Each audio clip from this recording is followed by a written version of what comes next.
Imagine Messi versus Ronaldo was never a debate in 2022, because Messi could have won the World Cup at just 22 years old in 2010. If not, he could have done it in 2014, if one German player had decided to play for his own country. Well, these are the footballers who betrayed their country. In 2016, Paul Pogba made a move to Manchester United for a whopping $89 million. He was the most expensive player on the planet at that time. But what's the twist here? Well, did you know that Pogba could have played for his dad's home country, Guinea? That's right, Guinea was an option. Plus, Pogba has not one, but two brothers who've actually played for Guinea. Now, can you imagine the conversation at their dinner table when Paul announced he'd be donning the French jersey instead? Jokes aside, Paul was born in France, so it's understandable that he felt a strong connection to the country. Plus, as one of the world's biggest players, the opportunity to play with the French national team was too good to pass up. And in 2018, his decision paid off big time. Pogba played a pivotal role in France's victorious World Cup campaign. But Mesut Ozil did this 4 years before Pogba did. But did he do this by betraying his country? Born into a challenging situation in Germany, he was the youngest of 4 siblings, growing up in a time when life for migrants in Germany was incredibly tough. Picture a young Mesut playing football with his brothers. Well, they were just playing for fun. He took it extremely seriously. Football was his passion, his dream. Mesut's parents were Turkish, which meant he had the opportunity to represent Turkey on the international stage. But he made a bold choice. He defied his brothers and decided to join the Mannschaft, the German national team. And what a decision it was! Fast forward to 2014, Ozil beat Messi's Argentina in the World Cup final. But what if Ozil had chosen to represent Turkey instead? Would he have achieved the same greatness? Nah, I doubt that. But his international teammate Boateng has won it all. One of the world's most successful centre-backs, Jerome Boateng, has truly achieved it all. World Cup, Champions League, and 9 Bundesliga titles. But did you know that he could have played for Ghana, just like his half-brother, Kevin Prince Boateng? Now, this is what we call going crazy. They made their decision in the most unexpected way possible. They tossed a coin. Yet the fate of their international careers was decided by the flip of a coin. Silly, right? I don't know what they were thinking, but those are the rumours anyway. But Boateng's choice led him to represent Germany, and boy did he make an impact. Just like Ozil, he was part of the German squad that triumphed in the 2014 World Cup. But you raise a valid point. Imagine if he had chosen Ghana instead. They would have benefited greatly from his defensive prowess on the big stage.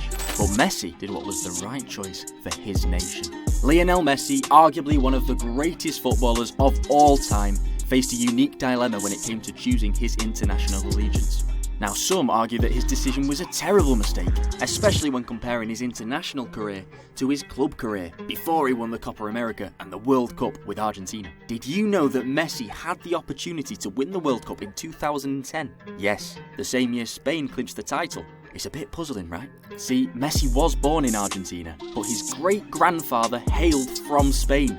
And as a teenager, Messi moved to Spain with his family to join the world-famous Barcelona. The moment Messi stepped onto Spanish soil, his talent started turning heads, including that of Carlos Reixach, Barcelona's football director. Reixach recognised Messi's potential early and even lobbied for him to play for the Spanish national team, a decision that the Spanish Football Federation was open to. But here's the twist. Messi declined Spain's offer and chose to play for Argentina instead. His reasoning was clear. He wanted to follow in the footsteps of the Argentine legend, Diego Maradona. Who can blame him? Who wouldn't want to emulate the man with the hand of God? Spain tried their best to convince Messi to stay, but his mind was made up. His decision was from the bottom of his heart. 3 years ago we would have said this was the wrong decision, but now we know this was the best decision ever. His journey with Argentina was literally fairy tale stuff, winning the best final ever of all World Cups at 36 years old. I almost died that day. But you know who was almost killed for changing countries? Yes, Diego Costa. In 2013, Diego Costa made a rather unexpected switch from Brazil to Spain. What exactly happened here? Well, it turns out Diego had a plan all along. Diego Costa had made up his mind to play for Spain, and he was just waiting for the Spanish citizenship.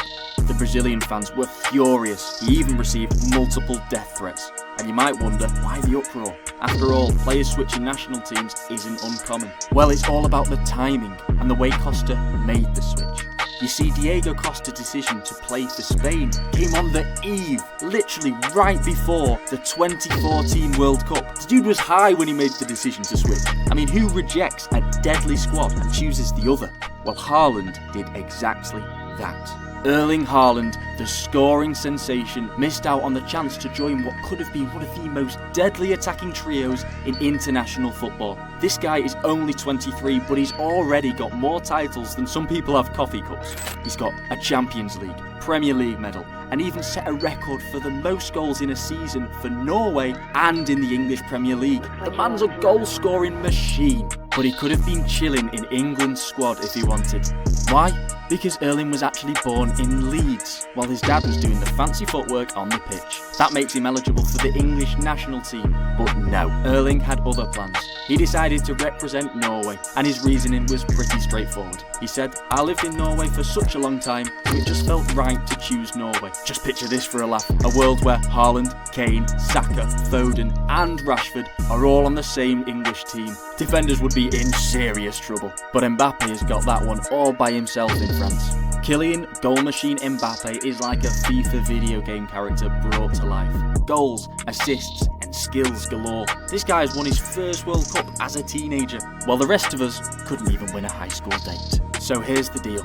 After bursting onto the scene with Monaco in 2016, Kylian was so hyped that countries were in an all-out bidding war for his services. His dad's from Cameroon, his mum's from Algeria, and to top it off, this soccer sensation was born in France. Now, Kylian had quite the decision to make, with these three countries knocking on his door, begging him to wear their national team's jersey.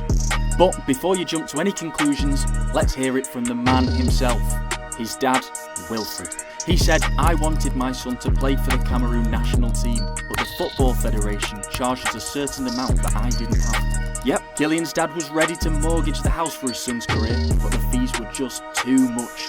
So Kylian did what any sensible person would do and chose France instead. And boy did that choice turn out to be a real très bien decision. With a World Cup, Golden Boot and UEFA National League title, you could say Kylian Mbappe scored a hat-trick of life choices. On the field, he is the fastest footballer at this time. So, if you want to beat him, hit that subscribe button faster than Mbappe's 100-metre sprint, because Mbappe has already done that in just 0.98 seconds. Now you've got some competition too.